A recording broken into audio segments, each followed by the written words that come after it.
3/9/2025 விசுவாவசு வருடம் ஆவணி மாதம் 18ஆம் தேதி புதன்கிழமை. இன்றைய நாளிற்கான ராசி பலன்கள். மேஷம் சாந்தம் நிறைந்த நாள். ரிஷபம் உதவிகள் கிடைக்கும். மிதுனம் பக்தி நிறைந்த நாள். கடகம் கவலைகள் விலகும். சிம்பம் சுகம் நிறைந்த நாள். கன்னி குடும்ப விருத்தி உண்டாகும். துலாம் பரிசு பாராட்டு மழை உண்டு. விருச்சகம் நீங்கள் செய்யும் வேலை உங்களுக்கு பரிசு கிடைக்கும். தனுசு சுகம் நிறைந்த நாள். மகரம் நன்மைகள் நடக்கும். கும்பம் அனுகூலம் உண்டு. மீனம் வெற்றி உண்டாகும். ரிஷபராசிக்கு சந்திராஷ்டமம். ரிஷபராசி நேயர்களே, இன்றைய நாள் முழுவதும் உங்களுக்கு சந்திராஷ்டமம் உள்ளது. அதனால் இன்றைய நாளில் எந்த விதமான புது முயற்சிகள் இந்நாளில் மேற்கொள்ளாதீர்கள். புதிய ஒப்பந்தங்களில் கையெழுத்திடவும் கூடாது. தொலைதூர பயணத்தை தவிர்க்க பாருங்கள்.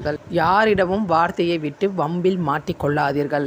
அமைதியை கடைபிடிங்கள். தியானம் செய்யுங்கள். உங்களுடைய அன்றாட கடமைகளை மட்டும் செய்யுங்கள். இறை வழிபாட்டை மேற்கொள்ளுங்கள். மகாலட்சுமி வழிபாட்டை மேற்கொள்ளுங்கள். சந்திராஷ்டமம் தாக்கம் குறையும்.